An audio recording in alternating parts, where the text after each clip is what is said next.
This is a Pennsylvania long rifle built in Philadelphia around 1815 by gunsmith George W. Tryon. It follows the Lancaster School of Architecture, but carries several details that clearly point to Philadelphia work. The rifle has a .44 caliber octagonal barrel that is 43 3/4 inches long. On the top flat, Tryon stamped his name and city, Tryon, Philadelphia. The lock plate is marked Dreppard, Lancaster. Many American rifle makers of this era bought locks from specialist craftsmen rather than making every part themselves. This example uses a classic gooseneck-style cock. It is paired with double-set triggers that allow a very light, crisp pull when desired. The rifle carries a full-length curly maple stock and brass furniture throughout. It is 60 inches long overall and weighs about 9¼ pounds. George W. Tryon was born in Philadelphia in 1791. As a young man, he apprenticed to the Philadelphia gunsmith Frederick W. Gutz. He soon became Gutz's partner. In 1811, at only 20 years old, Tryon bought out Gutz's interest. He opened his own shop on North 2nd Street in Philadelphia. When the War of 1812 began, he enlisted in the Army. He was quickly sent back to his gun shop because the government decided his gun-making skills were more valuable than his service in the field. A few years after the war, Tryon purchased property directly across from his original shop. He converted a horse stable at the rear of the lot into a small factory. He turned the first floor of the new building into a store. He used the upper floors as his home. During this period, he manufactured and sold Pennsylvania long rifles like the one you see here.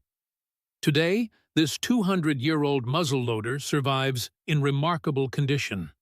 The iron parts show an attractive, even patina, with no significant wear, rust, or pitting. The brass furniture has mellowed to a mustard color. It shows only light softness to the engraved details from handling over 2 centuries. The lock remains in its original flint configuration. It appears never to have been converted to percussion, which is unusual for a working rifle of this age. The curly maple stock is in equally fine condition, with crisp lines and only minor handling marks. Appraisers at a major auction house simply described this rifle as fantastic. Let's take a closer look at some of the individual features. As mentioned earlier, the lock is marked Dreppard, Lancaster. The Dreppard family supplied locks to many Lancaster area gunsmiths. Similar lock profiles are associated with Henry Dreppard's work. The rifle is fitted with double-set triggers. You first pull the rear trigger to set the mechanism. This reduces the pull on the front trigger to a very light, target-grade release. That is ideal for precise shooting. The octagonal barrel shows very little evidence of hard use. It has been swamped, meaning the barrel tapers subtly from the breech toward the muzzle, and then flares slightly again. This reduces weight and improves balance, without sacrificing strength at the breech. Tryon stamped his last name and Philadelphia on the top flat of the barrel. This style of marking helps date the rifle. Around 1811, he used the marking Gutz and Tryon. By 1814, he changed to Tryon, Philadelphia. Rifle sights are neatly dovetailed into the upper flat of the barrel. This is typical of quality Pennsylvania work of this period. This rifle features a 4-piece Philadelphia-style brass patch box with a stylized pineapple finial. The lid and side plates are hand-engraved. The overall design reflects the elegant but restrained taste of early 19th century urban gunmakers. Along the underside of the stock is a brass toe plate that incorporates its own pineapple form, finial, and floral accents. A small button in the center of the toe plate releases the patch box lid. This gives access to patches and other small shooting supplies. Inside the patch box on this rifle, you can still find old greased patches, a worm for cleaning, and a spare flint. These survivals add to its character as an original working gun.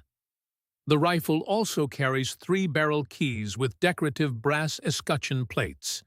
It has a brass butt plate, a thumb inlay at the wrist, an engraved brass wear plate with pineapple finial, and 3 brass ramrod ferrules. The barrel, stock, and brass furniture are all stamped with the assembly number 0. This confirms that these parts began life together. The brass wear plate under the forearm protects the curly maple stock from damage when the rifle is rested over a support such as a fence rail or tree limb. This is an uncommon but very practical feature on Pennsylvania long rifles. The curly maple stock has a carved cheek piece on the left side. It is nicely shaped to the shooter's face and adds a graceful visual line along the butt. The architecture of the butt and wrist reflects Lancaster influence blended with the tastes of Philadelphia customers.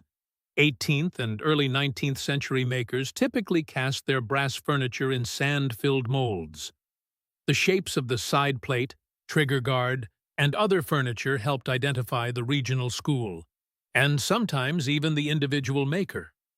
At the muzzle, you can see early-style rifling with wide lands and narrow grooves. These 7 grooves were cut using a hand-powered rifling machine. A wooden rod with a small iron cutter was slowly twisted and pulled through the bore again and again. Each pass slightly deepened one spiral groove until all 7 were complete. The muzzle is decorated with concentric circles and small stars.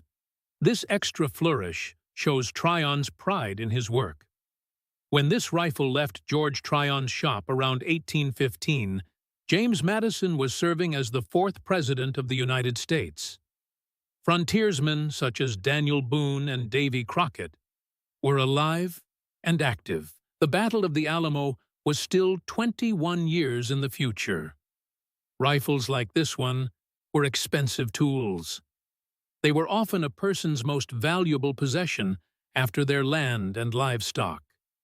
They saw hard use in hunting, militia duty, and everyday life. That is why so few survive in such exceptional condition today. This George W. Tryon long rifle combines fine architecture, quality materials, and remarkable preservation. It offers a vivid glimpse into the early American gun trade. For collectors and students of firearms history, it stands as a textbook example of an early 19th century Pennsylvania long rifle from Philadelphia.